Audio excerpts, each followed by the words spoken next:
Hello मेरे प्यारे दोस्तों। तो दोस्तों आज मैं आपके लिए लेके आ चुका हूँ एक्सरसाइज क्लास 10 का मैथ। बच्चों जाना मत कहीं, रुकना, बहुत इंपॉर्टेंट अपडेट है क्लास 10 मैथ के बारे में, 2026 के बारे में, बोर्ड के बारे में। तो बच्चों मैंने पढ़ाना स्टार्ट कर दिया मैथ्स एंड डेट पर। ट्रिगोनोमेट्री और रियल नंबर्स मेरे कंप्लीट हो चुके हैं, ये पॉलिनोमियल कंप्लीट होने वाला है। मैथ्स एंड डेट पर जाके देखिए, 3 चैप्टर खत्म कर चुका हूँ, सितंबर तक खत्म करा दूंगा मैथ। तो आपको अगर अपने जो जलते हो आप उनसे, स्टूडेंट जो आपसे बेहतर है उससे आगे करना है, तो आप देखना ना भूलिए, क्योंकि वो अब सो रहे हैं, आप जाओ। जब वो जागेंगे आप सोना, लेकिन आप जीते हो, क्योंकि ठीक है बच्चों। स्टार्ट करते हैं। तो ये दिया है बच्चों √2 1/3। तो इसमें दो घात बहुपद निकालना है भाई मेरे। तो भाइयों क्या करेंगे, मानेंगे तो माना, माना एक द्विघात बहुपद, द्विघात बहुपद, द्विघात बहुपद ax² plus bx plus c है, तथा इसके शून्यक, इसके शून्यक, शून्यक अल्फा व बीटा है। भाई इसके अल्फा बीटा है, कुछ भी मान सकते हो, मैंने अल्फा बीटा मानी। तो भाइयों अब क्या करेंगे, अब शून्यकों के योग। तो शून्य क्या दिया है हमें, शून्यकों का योग। तो शून्यकों का योग मतलब alpha plus beta equal to क्या दिया है मेरे भाइयों, √2।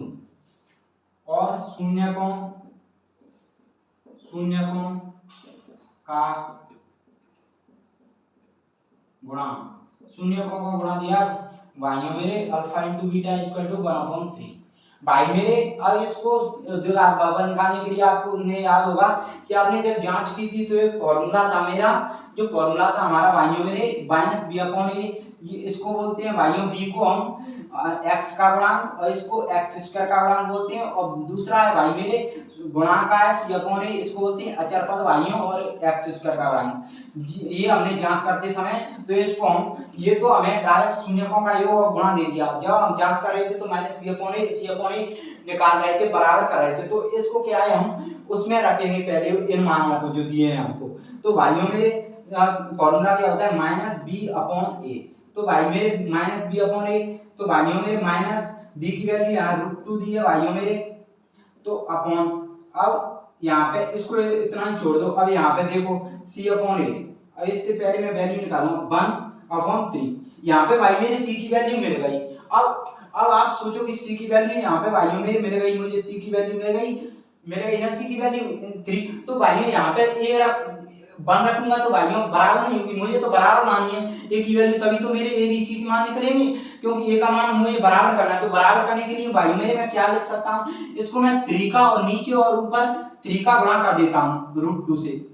तो भाइयों कोई फर्क पड़ेगा, 3 का नीचे और ऊपर मैंने 3 लिख दिया, क्योंकि अगर मैं लिखूंगा तो मुझे कोई फर्क नहीं पड़ेगा, क्योंकि मुझको तो यहाँ पे √2 दिया है भाई मेरे। तो √2 दिया है तो भाई मेरे 3 में से 3 काटूंगा मैं यहाँ से, तो भाई मेरे 1 बचेगा, तो √2 ही बचेगा। तो भाई ये सिंपल चीज आ गई, तो मैं लिख सकता हूँ, तो इससे कोई दिक्कत तो है नहीं, क्योंकि भाई ये तो कट जाएगा, इससे मेरा भाई कट भी जाएगा, और वो मान का मान मैंने कुछ नहीं किया, भाई मेरा काम भी चल गया, ये आ गया।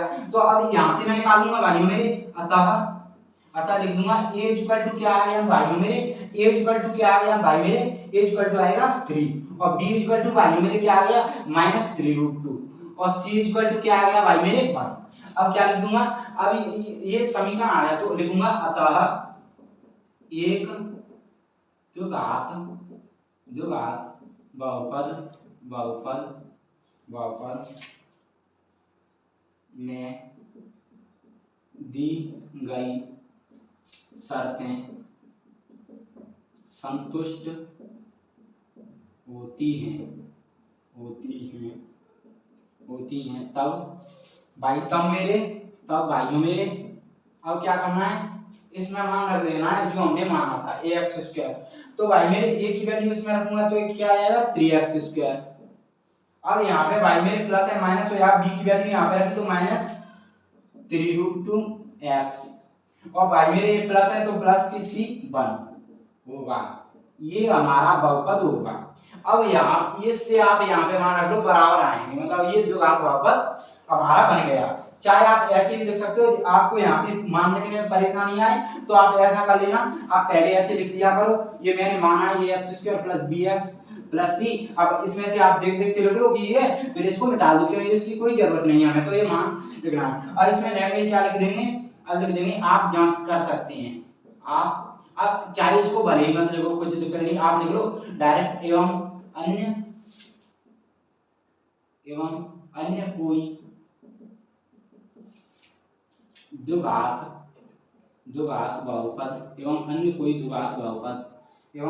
द्विघात बहुपद जो इन दी गई शर्तों को संतुष्ट करता हो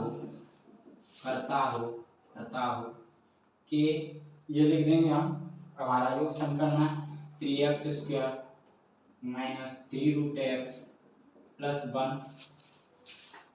की तरह का होगा जहाँ के एक वास्तविक संख्या है, जहाँ के एक वास्तविक संख्या है। भाइयों ये कंप्लीट हो चुका है अपना क्वेश्चन सेकंड। समझ में आया होगा तो लाइक करना, शेयर करना, नहीं आया हो तो नहीं समझ में आए तो लाइक सब्सक्राइब भले ही मत करना, समझ में आया तो लाइक करो, शेयर करो, सब्सक्राइब। Thank you.